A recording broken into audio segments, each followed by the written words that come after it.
Hi అండి, అందరికీ నమస్కారం. Welcome to Vijay media. Senior citizens కు భారీ శుభవార్త. కేంద్రం నుండి గ్రీన్ సిగ్నల్. లేటెస్ట్ అప్డేట్ రావడం జరిగింది. సో దానికి సంబంధించిన పూర్తి వివరం చెప్పడం కోసం అయితే నేను ఈ వీడియో చేస్తున్నాను. వీడియోని పూర్తిగా చూస్తేనే నేను చెప్పే సమాచారం మీకు బాగా అర్థమవుతుంది. అలాగే వీడియో నచ్చితే కనుక వీడియోకి లైక్ ఇచ్చి నన్ను సపోర్ట్ చేయండి. కొత్తగా ఎవరైనా ఛానల్ చూస్తున్నట్టే కనుక తప్పకుండా సబ్స్క్రైబ్ చేసుకోండి. అప్పుడే మరిన్ని లేటెస్ట్ అప్డేట్ నోటిఫికేషన్కి అయితే వస్తాయి. అలాగే వీడియో నచ్చితే కనుక వీడియోకి లైక్ ఇచ్చి నన్ను సపోర్ట్ చేయండి. ఈ వీడియో లైక్ చేయడం వల్ల కొంతమందికి రీచ్ అయ్యే ఇన్ఫర్మేషన్ మరి కొంతమందికి అయితే రీచ్ అవుతుంది. సో లేట్ చేయకుండా వివరాలు ఏంటో చూద్దాం. ఆర్థిక మంత్రి నిర్మలా సీతారామన్ ఫిబ్రవరి 1వ తేదీన 2025-26 ఆర్థిక సంవత్సరానికి కేంద్ర బడ్జెట్ సమర్పించనున్నారు. ప్రస్తుతం దేశంలోని అందరి దృష్టి ఈ బడ్జెట్ పైనే ఉంది.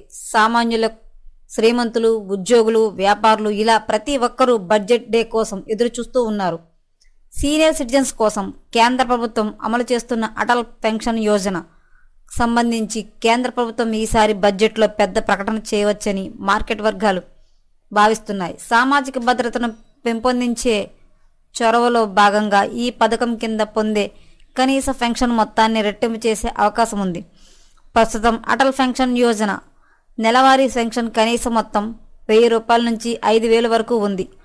ఒక వ్యక్తి ఎంత పెన్షన్ పొందుతారు అనే విషయం అతని కాంట్రిబ్యూషన్ మీద ఆధారపడి ఉంటుంది.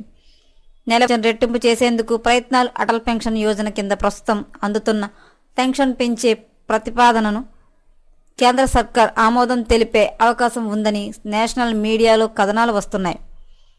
మినిమం గ్యారంటీ మొత్తాన్ని 10,000కు పెంచే ప్రతిపాదన చివరి దశలో ఉందని, బడ్జెట్లో ప్రకటించే అవకాశం ఉందని ఆ కథనాలు బట్టి తెలుస్తోంది. ఫిబ్రవరిలో అయితే కనుక సీనియర్ సిటిజన్లకు పెన్షన్ పొందే అవకాశం, పెన్షన్ భారీగా పెంచే అవకాశం ఉందని చెప్పి అయితే కేంద్రం తెలియజేస్తుందండి. సో ఎప్పటికప్పుడు మరిన్ని లేటెస్ట్ అప్డేట్ల కోసం మన ఛానల్ తప్పకుండా సబ్స్క్రైబ్ చేసుకోండి. Thanks for watching.